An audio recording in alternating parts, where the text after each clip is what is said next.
Welcome to Sports from the Couch I gotta say, it's the stupidest thing in sports. with your host, Mike Mercado. Players cannot stand him. Coaches cannot stand him. Most importantly, the fans can't stand him. Brought to you by Mercado Airwaves. I'm gonna say it once, and hopefully I'm wrong, but it's a disaster waiting to happen. That is so bad, that is absolutely brutal. Hello, friends, and welcome into another edition of Sports from the Couch here on Mercado Airwaves. I'm your host, Mike Mercado. I want to thank you so much for making us a part of your day. And on today's episode of Sports from the Couch on this Monday, March 29th, 2021, in the beautiful city of Chicago, we are joined by best friend of the show from Baseball Weekend Journal, MLB Insider, the one, the only, Paul Chivari. Make sure you guys are following Paul Chivari as the MLB season is upon us. We got to talk about some of the mess that is happening in the north and south side of Chicago and some of the biggest news and notes around Major League Baseball. But before we get to that, let's take care of some housekeeping notes. You can follow me all over the universe. I'm on Twitter at Mike M Media, Instagram, Mike Mercado Media, and you can be interactive with the show on Twitter at Couch Sports Talk. Like, rate, review, and shares wherever you get your favorite podcast at Mercado Airwaves. Become a producer of the show and get our interviews ad-free and before anybody else with athletes and celebrities at patreon.com/Mercado Airwaves. We have swag. Check us out at teespring.com/Mercado Airwaves. Subscribe to us on YouTube, youtube.com/Mercado Airwaves Network. Come play video games with us on Twitch, twitch.tv/Mercado Airwaves Network. And if you would like to keep up to date with everything we're doing on the network, from the True Crime Show, the Pop Culture Show, our interviews, our sister podcast, the Gone Missing Podcast, and of course, Sports from the Couch, follow us on Twitter at Mercado Airwaves. The one and only Paul Chivari from Baseball Weekend Journal is joining us next here on Sports from the Couch. If you want to keep up with him, follow him on Twitter at Paul Chivari. And you can follow Baseball Weekend Journal on Facebook and on Twitter at Baseball Weekend. Paul Chivari joins us next here on Sports from the Couch on the Mercado Airwaves Network to break everything down as we get ready for opening day in Major League Baseball. You're tuned into Sports from the Couch on the Mercado Airwaves Network. I'm Mike Mercado.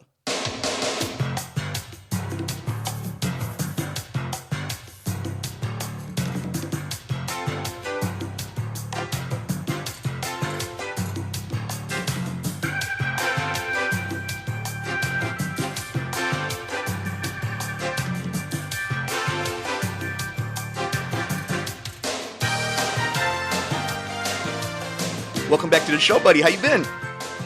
Man, I've been good, man. It's always fun talking baseball to you, but where did the last month go? I feel like we just did this yesterday.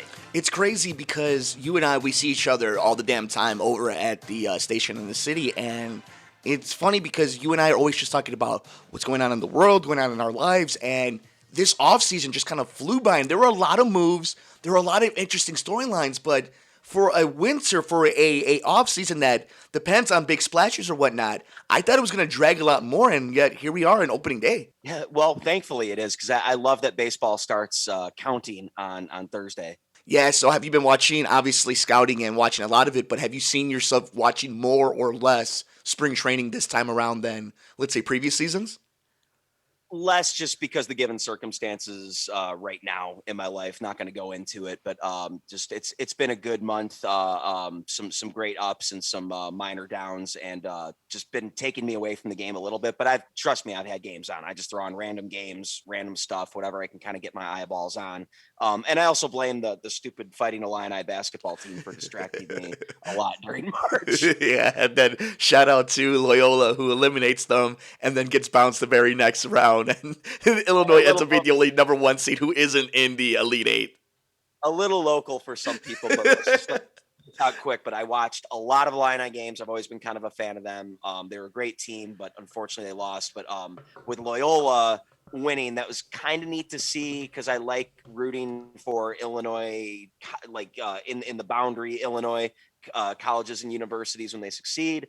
And Cameron Krutwig, the star center for Loyola, is actually from where I grew up, the area. Now, I'm not in the same town, but the next town over.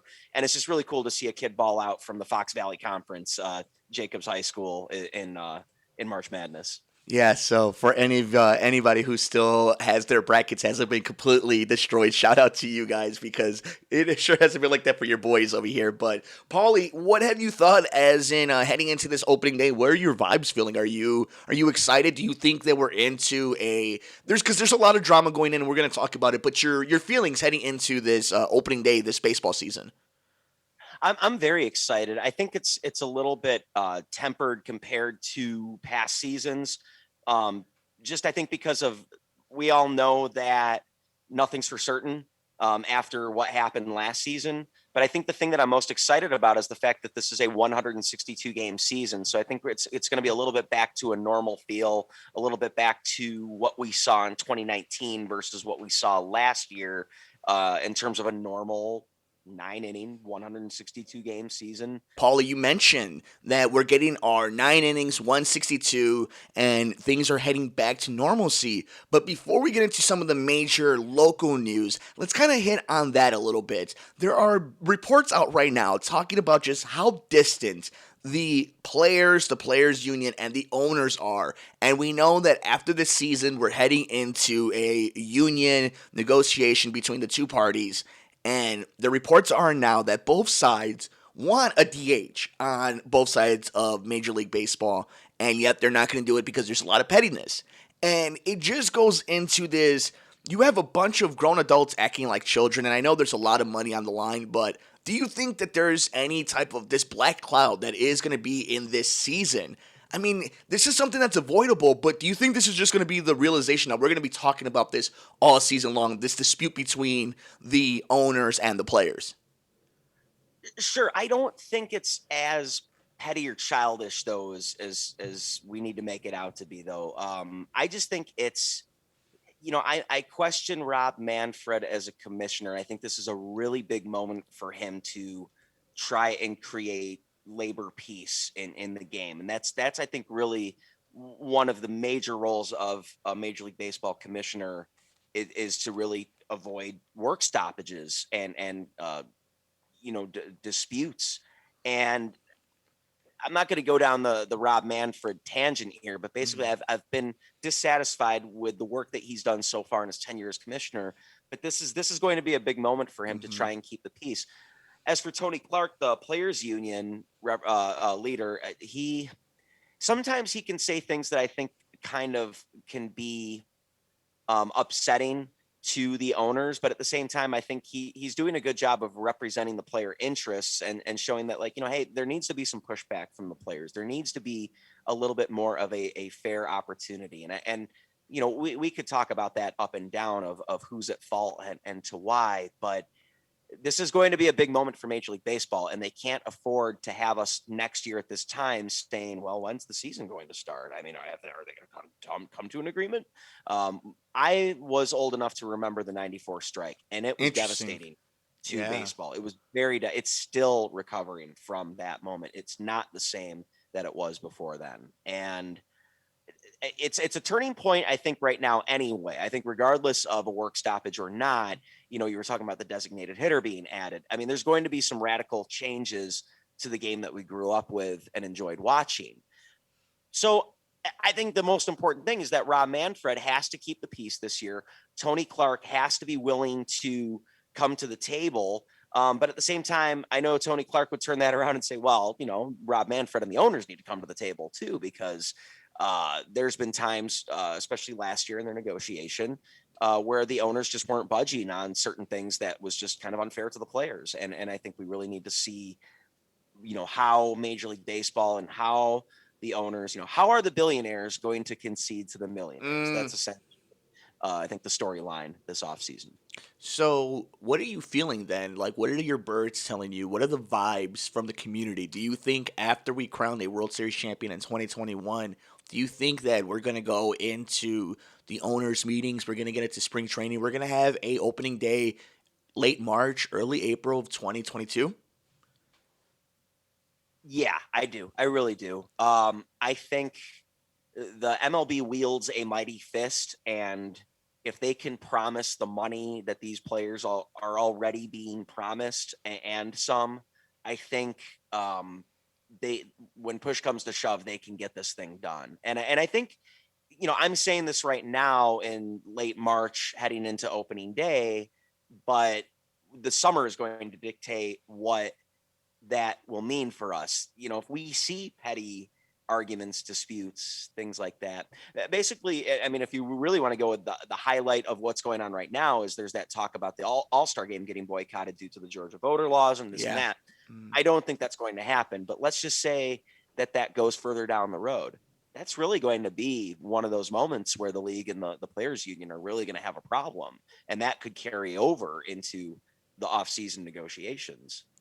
So we are talking about what's going to maybe happen, but we do know that we will have a season this year, and there's a lot of news and notes, and best friend of the show, Paul Chivari, is joining us to break it all down. You can follow him all over the universe. He's on Twitter at Paul Chivari, and you can follow Baseball Weekend Journal on Twitter and Facebook at Baseball Weekend. Also, like, rate, review, and share the podcast wherever you get your favorite podcast at Baseball Weekend Journal. So, Paulie, you and I, obviously, we watch a lot of Chicago baseball, and it's been a conversation that has been happening ever since the super stud has been in the minor league system. It is the Eloy Jimenez injury that unfortunately happened so close to the damn season. Will be out for 5 to 6 months. It's always been the conversation from when he was a Cubs top-tier prospect to this very moment of what do you do with him in left field? Should he just be a DH? Let's start with there. Your emotions, your thoughts. What are you feeling after you saw Eloy stretch over that fence and come down with that injury?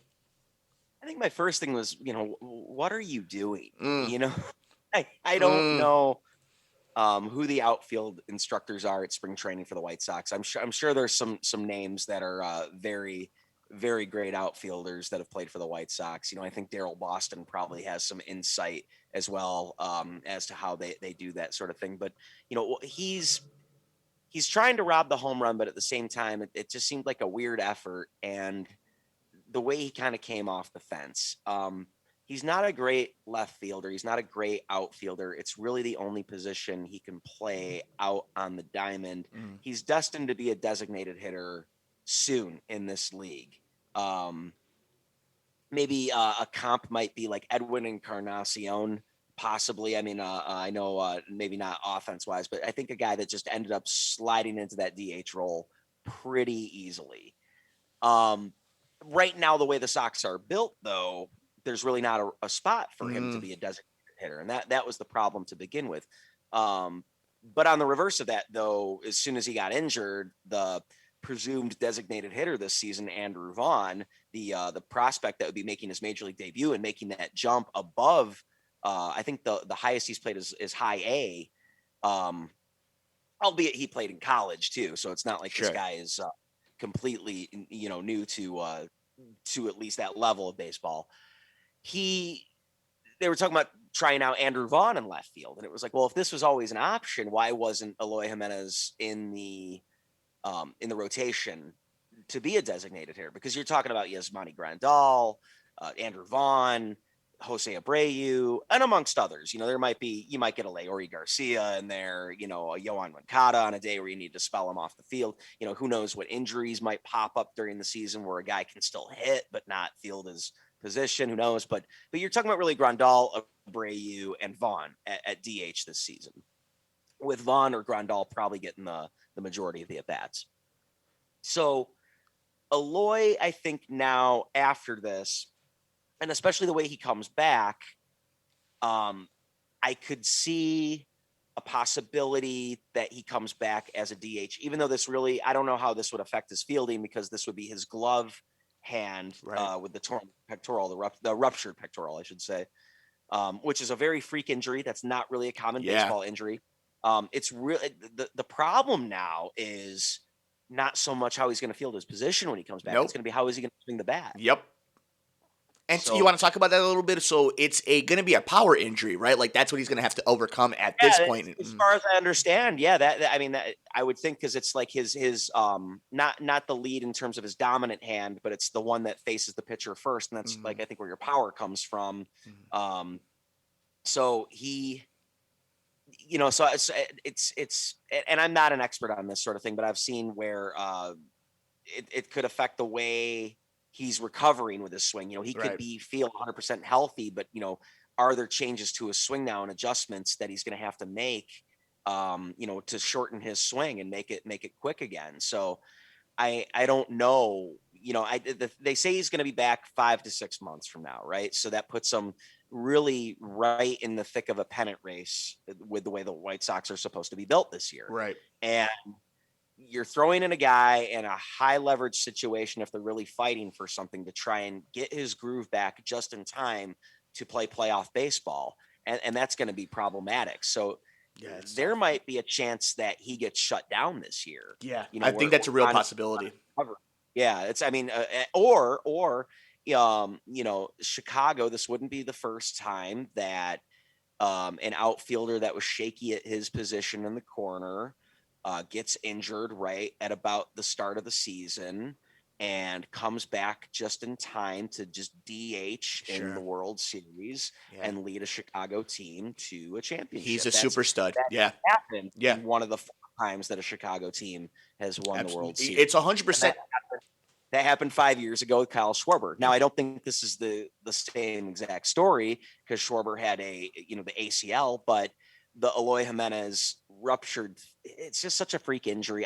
I'm trying to remain optimistic about it, but at the same time, there's just so many question marks. So it's just such an unfortunate injury, and it really does, I think, put a dent in the season. I mean, you were talking about a guy that was supposed to get 40 home runs according to some of the projections. Yeah, and that's devastating to a lineup that would love protection for some of their other great hitters, such as Luis Robert, who could use protection in the lineup. Jose Abreu, who, he could use it, but he is still the MVP. So the MVP. Might still pick him MVP. Yohan Moncada, who, might be able to turn it on this year after, last year getting COVID in the shortened season, it wasn't like he was a shell of himself, but he definitely wasn't the player that we've seen him in 2019. And we saw a lot of players like that. Now that we have the retrospective and the hindsight of it, like a lot of players were affected by that 60-game season, not being able to get on the groove or in any type of momentum after being injured or whatnot. I think we can have that perspective. So I think Yohan Moncada will have a nice bounce back season. I think so too. I'm really looking forward to. You know what, Paul? Let me ask you this: when it comes to the Eloy thing, because we're mentioning about like it's devastating. I think the optimism of it is that he's just a freak. He's a freak athlete. It's 2021. We talked about Schwarber. I think he's 2 times the athlete Kyle is, and shout out to Schwarber. Hopefully, he does great things in his new spot. But I think Eloy will bounce back. I hope he comes back this season, especially if the White Sox are in a true pennant race. But we need to talk about this for a second. It's impossible to fill the hole that Eloy leaves. I mean, it's impossible, and you're not. And they know that. And they're going to try their best, like we talk about Vaughn, and we'll see what happens going around in the market. But will they be in the market? We saw that the Cubs addressed it, getting a left-handed bat. We've seen that a lot of teams got their guy early. What do you think the White Sox are going to do? What do you think Tony La Russa is going to do? To replace Eloy Jimenez? Or to put the Band-Aid to get you to the pennant race deep into September? Well, I think the nice thing, just even with the loss of Eloy Jimenez, is the White Sox are deep enough where they still, I think, would have been a contender without it, assuming Eloy Jimenez was never a part of the team this season. They still were going to be somewhat of a contender this year, or at least a team to definitely watch out for. As far as the Band-Aid, what's Tony La Russa going to do personally? I mean, he's an anchor. I mean, he's a total rock. He's a total anchor. Good baseball decisions are going to come out of that man because for 30 years, good baseball decisions came out of that man. I don't know how much the team is willing to risk out of the farm system. Interesting. Now, I don't think they're going to be in on rental players unless cash considerations or prospects that weren't going to break camp with the team, or not break camp, but at least make it to the roster. Sure. For instance, let's get like Micker Adolfo is one of those guys that I think what's going to happen with him. And if he gets moved in a trade to bring in a guy that was just a rental this year to help them in the playoffs, I wouldn't be shocked at all. Why not Yoenis Cespedes or Yasiel Puig? well, Yasiel Puig right now, there's some Yes, sexual yeah, assault yeah. allegations. Just throwing it out there. Why not go for a name like that where you know that there is that potential in October to do something Still is a special? free agent, isn't he? I mean, that's just one that I haven't seen his name thrown about as much, but he is still a free agent, isn't he? Yeah. He okay, so it's interesting to me because when you throw those two names Mhm. exactly at me, is they're both Cuban, Yasiel definitely, and I'm pretty sure Cespedes, and you see the inflection of Cuban talent on this ball club, Robert Abreu, Moncada, and even just the past the Cuban talent they have, the guys that they're bringing in, and Yoliki Cespedes. Is the half brother of Jonas Right. Cespedes. That's one of the international signings from this offseason. And then Oscar Colas, who is supposed to be signing with them in January. So when you talk about all of that, Jose Abreu is unofficially the captain of the squad. He's definitely an older brother type to some of these younger guys like Luis Robert and Yohan Yeah, he's Moncada. the Joakim Noah of this team.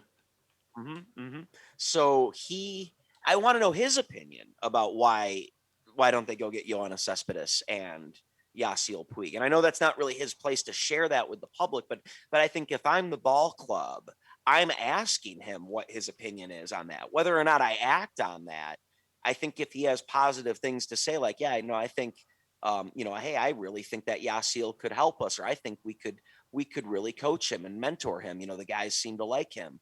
Um, then I would go and make that move. But now I'm wondering at the same time, they have asked Jose Abreu, and he said, "No, man, no, we That's don't interesting want him." too. Sure. Yeah, You think maybe they went that direction and they have already crossed that bridge and they just didn't like the fit?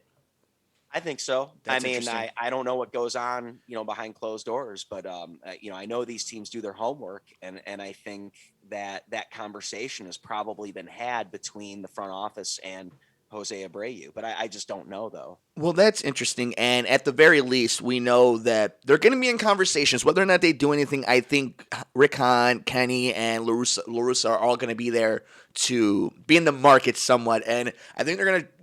I think it's just to make your team, bulletproof, is to spend that $10 to $12 million and get a big name for this season, go all in. But that's a conversation we can have throughout the entire season.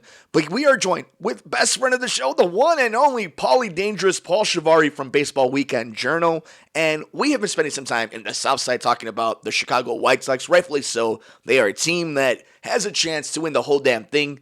But we got to jump to the North Side for a little bit. And Paulie, this one is a very interesting story. We could talk about how Jock Peterson is absolutely destroyed this spring training. That's an interesting kind of way to go into the season, whether that translates or not. Not really going to go into the fool's gold of spring training. We could talk about that as it progresses. I want to talk about this when it comes to the North Side. Recent news that no contract talks, even some stalling of contract talks in the middle of negotiations with Anthony Rizzo, Javi Baez, and of course, Chris Bryant. And sources are even saying that Rizzo and the front office are way off. Some are saying that Rizzo's looking for around $90 million, which is around 70% of what Paul Goldschmidt gets paid. So here we are, Paulie. We're so damn close that by next year, this team will be gutted. What are you feeling? What is going on over the North Side? Is this a rebuild? They're just not admitting it? Yeah, it really feels like it, but not that you have to reward a guy that came and won a championship with you, or baseball is a business. So we have to understand that there's emotion that gets taken out of some of these decisions. But you would think with a guy like Anthony Rizzo, you don't need to overpay a guy like that, but you would think that you could come to the table and agree on something with that guy, even if you got to go 1 year at a time with him. If anyone in the last 40 years needed to wear a C on the uniform, I think it's Anthony Rizzo. I think he just really kind of embodies kind of the fun and the spirit of what that 2016 Cubs team was all about. And I think he really enjoys the fact that he wears that uniform proudly. At the same time, he was a Theo Epstein guy the entire way. Maybe Jed Hoyer more than Theo Epstein, which kind of negates my argument. But I think now that Theo's gone, it's an end of an era, despite the fact that Jed Hoyer remains in the role of both GM and president of baseball operations. So we'll see what happens. They could still sign him next off season. They could still sign him this season, but I know that it sounds like Rizzo doesn't want to agree to a contract this off season. I'm sorry, this season. During the season, I doubt Bryant. I mean, I think everyone agrees that Bryant's not coming back. I think that's done. It's getting to the point where I think we would all be kind of shocked at this point if Chris Bryant is in a Cubs uniform in 2022. Yeah. As for Javier Baez, I think that's kind of weird too that he hasn't done anything. But let's see how the season goes, right? Some people have the Cubs winning the National League Central, and they're clearly a talented team. However, even if, unless they're running away with the thing, even if they're in first place by a little bit, you'd have to think at some point they're going to start selling pieces to this thing. I mean, you can't let Chris Bryant walk for free. And I don't think Jed Hoyer in his role and what he's learned under Theo Epstein and how he operates as a general manager and how the Ricketts family likes their money, I don't think they're going to let an asset just walk away for free. So we'll see what happens. But yeah, it feels like the end of an era for the Cubs. And I'd like to believe that like this is the window's closing, but they got that last shot. But it's like, if you want to talk about a team that's going to have the rug pulled out from underneath them, it's this one. Yep. And I think I've been saying that for about 2 years now. But the problem was last year we didn't get a full season to see that unfold. They were lucky enough in a sprint that they were able to be the best team in a time where half the league got to go to the playoffs anyway. But you saw once they got to the playoffs, they let a team of kids basically beat them. So, we'll see what the Cubs do this season, but it's not looking good. And I hate to be so pessimistic about the Cubs. No, you're just keeping it 100. You're keeping it 100% funky because the bottom line is this. This is a team that has shown us this offseason what they think about the organization, their roster, and where they're at moving forward. This is a team that doesn't plan on winning the World Series this year. This is a team that's going to try to skate by and maybe win a bad division, but it's totally okay with missing the playoffs. This is a team that's going to be gutted, and it's going to pretend that it's not until trade deadline. And by the time we know it, the only person left standing is going to be Wilson Contreras. So, the bottom line is the Cubs have told us what they're doing. Just like the Bulls locally did recently. They told us what they thought about Zach LaVine by keeping him and getting him an all-star center, by keeping Larry Markkinen, but by trading Wendell Carter. You show me what you're feeling and what your organization is doing by your actions. And I saw by this offseason what the Cubs thought about this team, and it's not good. Yeah, I mean, the hope is that they just don't let assets walk away for free. I mean, you've got three very talented players all becoming free agents, and regardless of how you feel about bringing them back or not, it's going to turn into something. And the hope is that you build for the future. I was one of the few people that liked the Yu Darvish trade. Yeah. I mean, I understood why people are upset that you get rid of a guy that still you had team control and he was at maybe the peak of his career, and that's what you paid him to do. Because my opinion when they signed Yu Darvish was that they overpaid him. However, he nearly won a Cy Young award and kept them competitive and became he grew into the potential that we wanted to see out of Yu Darvish. Hasn't totally turned the corner yet, even though he's kind of late in his career, but still impressive. And I think arguably worth the money. To get rid of him for 4 guys that are total unknowns at the same time, they might have won on 4 lottery tickets. That's the thing. Sure. It remains to really be seen. But at the same time, they're gearing up, I think, for a payroll dump and a total rebuild, and we'll see what they're able to do from there. But hey, regardless, you as a Cubs fan, you got to see your championship. Sure. Pressing. I think they really, you'll never be able to take the championship away, but you'll be able to say though that they kind of underachieved in a way, in the sense that they really should have been able to win a second one or at least get closer than they did in 2017. I really think 2018 to 2021 has been disappointing for the Chicago Cubs. It's going to be so interesting when we put that regime to rest, and when you and I are talking about it, because what started off as overachieving, what then became getting to the pinnacle, climbing the mountaintop, being the gold standard, to now being a team that people are looking at when Forbes comes out and says you're worth $3.3 billion, and you see what the Dodgers are doing, what the Mets are doing, these big name teams, obviously the Yankees and the Padres, and you're over here playing Pittsburgh Pirates baseball.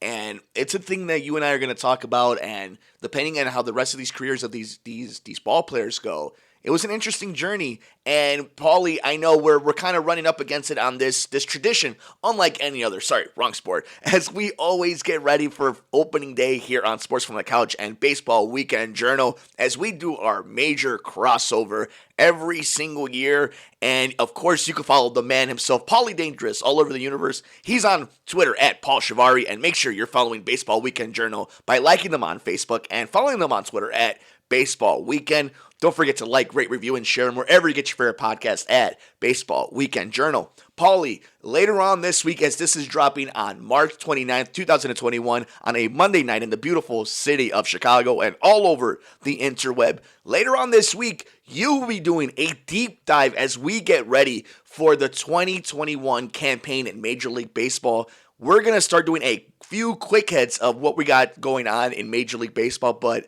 what are you going to be doing? What are you going to be talking about this coming up week? For my opening day podcast, yeah, I will be giving my division picks. I will be giving my playoff picks, my World Series picks. Just kind of previewing, just kind of some of the big storylines.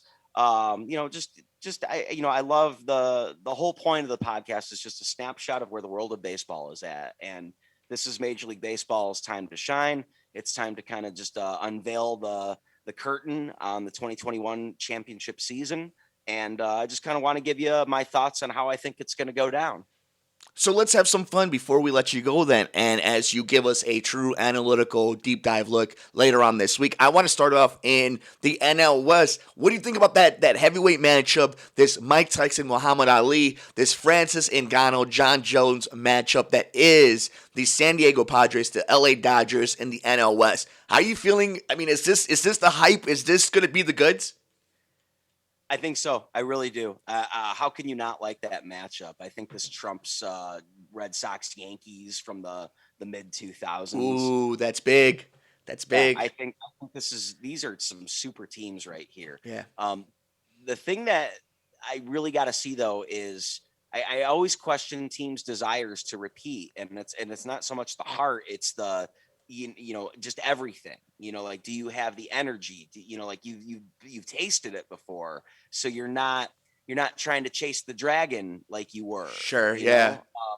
I mean, at the same time, it is addictive for these guys to win championships, and but it's different, in theory and in practice, it's different. So for the Dodgers, it just tells me, you got pressure, you've got a target on your back. People know that you can win it, and you've always had that target on your back. But at the same time, with the Dodgers, they're the evil empire. They're the Yankees of the mid 2000s. They have always been there, and they will continue to be there. And even if they struggle, they'll find ways to get there. So I'm not worried about the Dodgers, but at the same time, I question the Dodgers. The Padres are the ones that have a lot of pressure because they're going all in. And this isn't the first time we've seen the Padres do this in recent memory. If you remember, I think 2014, I want to say, 2015, somewhere around there, they kind of thought they were going all in. That Adrian Gonzalez sort of looking thing that they had going on there. Not the same thing by all means, but San Diego went and found a way to figure it out. And here we are right now. It's an impressive looking team, and I really wanted to pick them as a World Series winner, and I'll tease right now that no, they're not my World Series. Oh, okay, so that's gonna be. Nope, they're not my World Series winner. While I think they could make it to the World Series, I don't even have them in my World Series prediction. All right, so we're going to have to find out when the podcast drops at Baseball Weekend Journal later on this week to see who Paulie has in the World Series. Moving on, though, to the National League East, I really just want to talk about the Mets. Are they the goods? Not yet. Okay. They're still the Mets, but they're a good team too. I don't know where the sudden I mean, I do understand where the sudden hype came from. The fact that now you have an owner that has money and wants to spend money, and actually an owner that, despite the fact that he's probably a ruthless businessman, actually was a boyhood fan of the team and actually wants to see this team materialize a World Series. So he's willing to do whatever it takes right now to make that happen. However, just the fact that they still have a relatively new manager to the game in Luis Rojas kind of scares me. I've never been really sold on Marcus Stroman, and I want to see him break out and be the pitcher that people expect him to be. Noah Syndergaard's injuries, it's an impressive pitching staff, but it's not the end all be all. And at the same time, offensively, it's not a juggernaut like it is across town. While they're a great team, the thing that's really hampering the Mets is the fact that they're in the toughest division in all of baseball. Are they the cream of the crop? Absolutely not in that division. Now, until they prove me wrong, I'm going to say that. So it's definitely an exciting story. They have the best pitcher in the game right now, and Jacob DeGrom is their ace. But when he gets injured, which pitchers tend to do, then what? So I'm not going to say that that's going to happen to them, and that's the DeGrom injury is not going to be the reason why they win this or win. They lose this year, and I'm not going to say that DeGrom gets injured this year. Mhm. But what I'm saying though is I think it leans on too many things that could fall apart easily for them. Now, sometimes you look at a team like that and you say, oh yeah, they're going to surprise people this year, and it's like you might be a year early on that. 2022.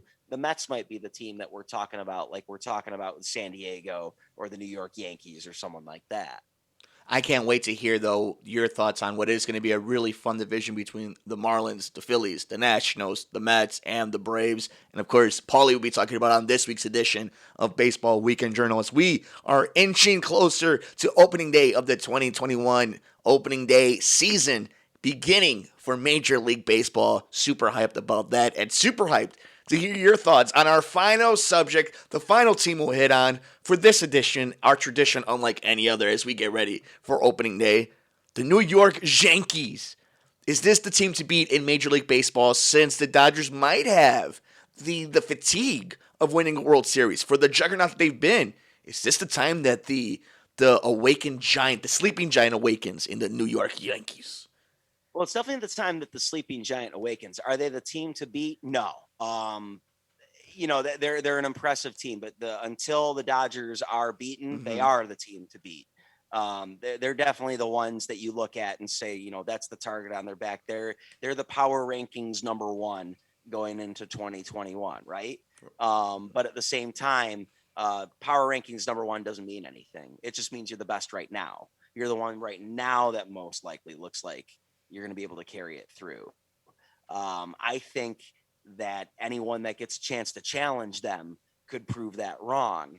The Yankees, while they are the American League version of the Dodgers in the sense that, they are power rankings number one in the American League. And until I see something, let's see Giancarlo Stanton regain his form. Let's see Aaron Judge regain his form.